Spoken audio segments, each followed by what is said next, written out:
There's probably not any mothers out there watching this show, but I'll say it anyway. Happy Mother's Day. Because that's what moms do when you're a little kid.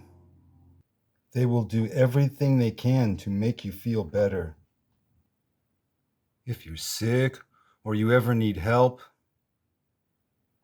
mom will be there to give you guidance and praise when warranted. Always willing and ready to protect you from the bad things in life. Mom will do all the things she can to keep you away from those things that will get you into trouble, nudging you along in the right direction. At least until you can defend yourself and learn to stand on your own 2 feet. If you're really fortunate, your dad is there too. But mom, she can handle it on her own. When he was an infant, little Al had bad asthma. So his mom moved with him to the warmer climates of Florida, hoping to improve his health. It helped, but what really improved was his ability to fight. They stayed in the poor part of Miami, where Al spent his childhood getting into fist fights because of his ethnicity. He went out for the high school football team, and the coach said, "Why are you going out for football? You're Jewish." So Al played basketball. Life didn't get any easier for him. He'd spend 4 years in the Navy during the war, away from friends and family. April 1st, 1945, World War II is half over. But on this day, the biggest and bloodiest battle of the Pacific War is commencing. Al Rosen is navigating an assault boat on the initial beach landing during the invasion of Okinawa. 12,000 fighting soldiers died in 3 months. That takes courage. A lot of courage. Being able to stay brave and keep your wits about you while doing your job, seeing your friends and comrades all around you getting torn to pieces by machine guns and mortar rounds. Al Rosen left the Navy a lieutenant. He lived to be 91. Albert Leonard Rosen, nicknamed Flip or Hebrew Hammer, third base, MLB debut 1947. Spent a little time with the San Diego Padres in the PCL. He's called up in September 1948 and was on the Indians' World Series winning roster. Spent 10 seasons in the majors, all with the Indians. In 1950, Al came into his own, becoming a full-time Indian and leading the American League in home runs. In 1951, he hit 4 grand slams. That was a team record that stood for more than 50 years.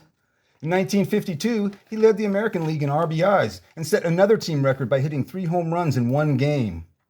Al Rosen was the American League MVP for 1953. He led the league in home runs and RBIs.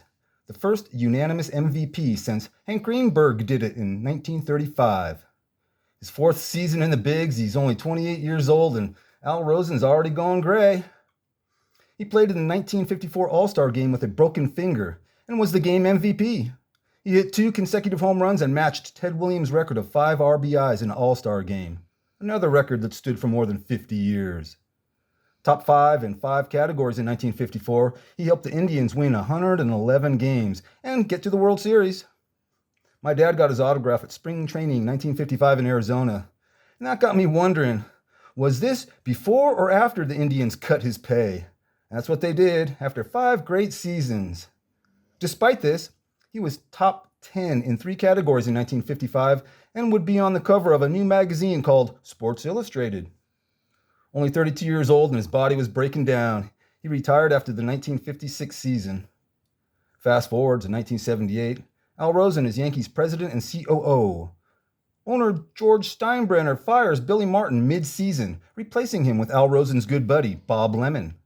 They would wind up winning the 1978 World Series together. Al Rosen spent 1980 to 1985 as president and CEO of the Houston Astros and then went straight to the San Francisco Giants for 7 years as president and GM.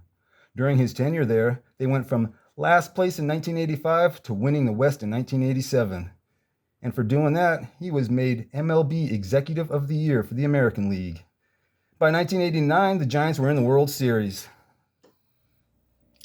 Now here's my 2 cents. The only time you will hear me swear on this show is if it fits with the story. The only swear words I will use are the same swear words that Bart Simpson is allowed to use. I can count on one hand how many times I heard my mom cuss. What a great Mother's Day show. So if you have kids in the back seat and you don't let them watch The Simpsons, or you're not in the mood to explain to them what these phrases mean, then turn the volume down until you see the pretty lady come across the screen. So the title of the show hints at what a badass Al Rosen was. He was a battle-hardened soldier who was quick to fight if you said the wrong thing. Like when he was called a Jew bastard by a White Sox player from their dugout. Al calmly walked over and stood in front of their dugout and said, "Who's the son of a bitch who said that? Step forward." He waited. Nobody did. Another time, a player talked about his religion. Al told him, "Meet me under the stands." Red Sox player Matt Batts yelled slurs from their dugout. Al called time, walked over and confronted him. Batts backed down. Al Rosen dealt with this kind of abuse his whole life. He would not tolerate it. A real good amateur boxer, and he was tough. Watch what you say around Al Rosen. A four-time All-Star and was an MVP in one of those games, a league MVP, a World Series champ, an MLB Executive of the Year. He is in 4 Halls of Fame, but not in the MLB Hall of Fame. Will he ever get in? Maybe someday. Ask Roger Maris' family about that. Al Rosen is a Cleveland Indian legend, but first and foremost, he is an American hero.